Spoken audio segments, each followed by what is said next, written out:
We're here at the Piec Hall in Halifax. We paid a visit here a few weeks back. The place is well worth a visit if you're in this area.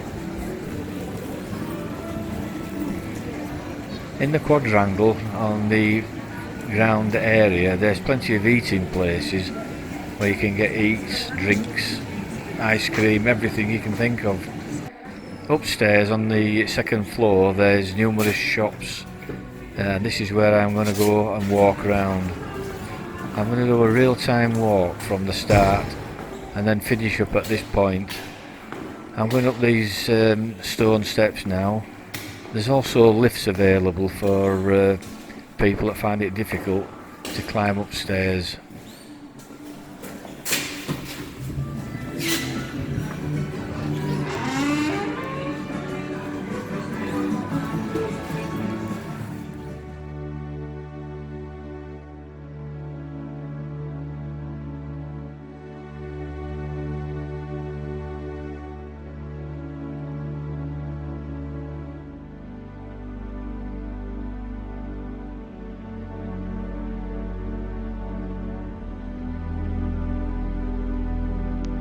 The church spire in the background is the current Central Library and Archive building of Halifax, which incorporates the remains of the 1857 square Congregational Church.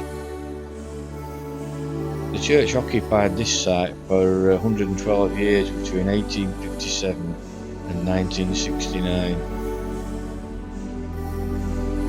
On the upper balcony, as you walk around, there's various shops you can call in, and these vary from craft shops, art gallery, camera shops, book shops.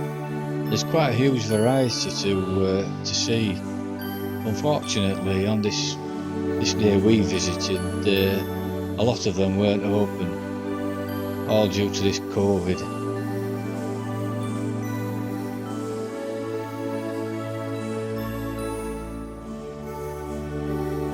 There in the background, the church spire of the Halifax Central Library.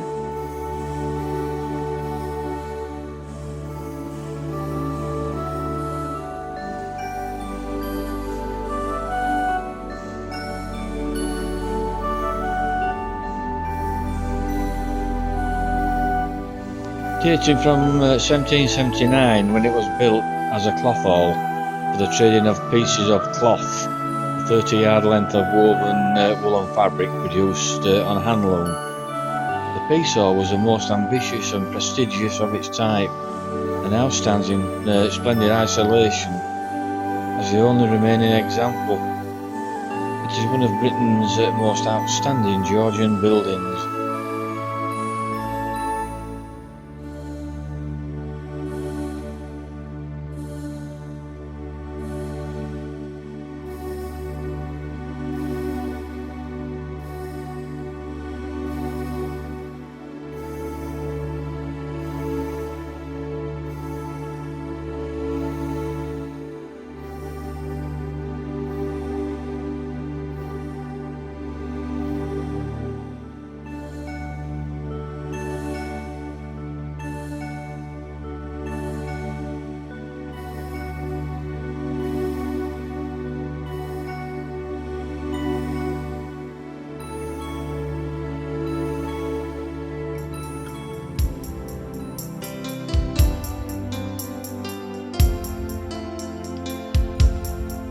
The Piec Hall transformation project was made possible by funding from Calderdale Council, a £7 million grant from the Heritage Lottery Fund, thanks to the National Lottery Players and support from the Garfield Weston Foundation and the Wolfson Foundation.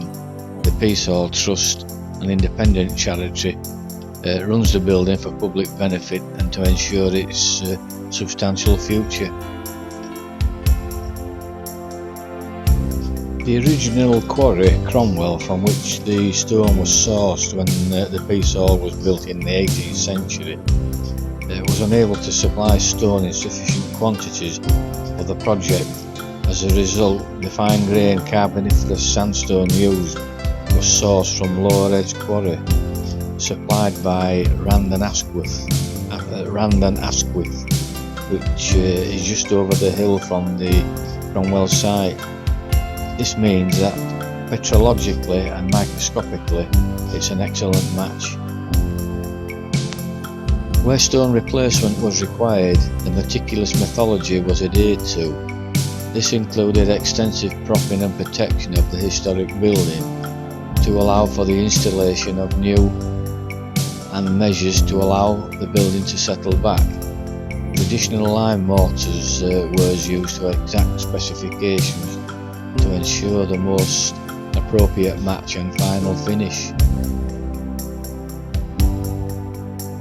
For more information on the restoration of the Piec Hall, I've placed a link below to the Stonehenge site, which is full of information on restoration techniques and methods they used.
I think we could do with a drop of oil on that door.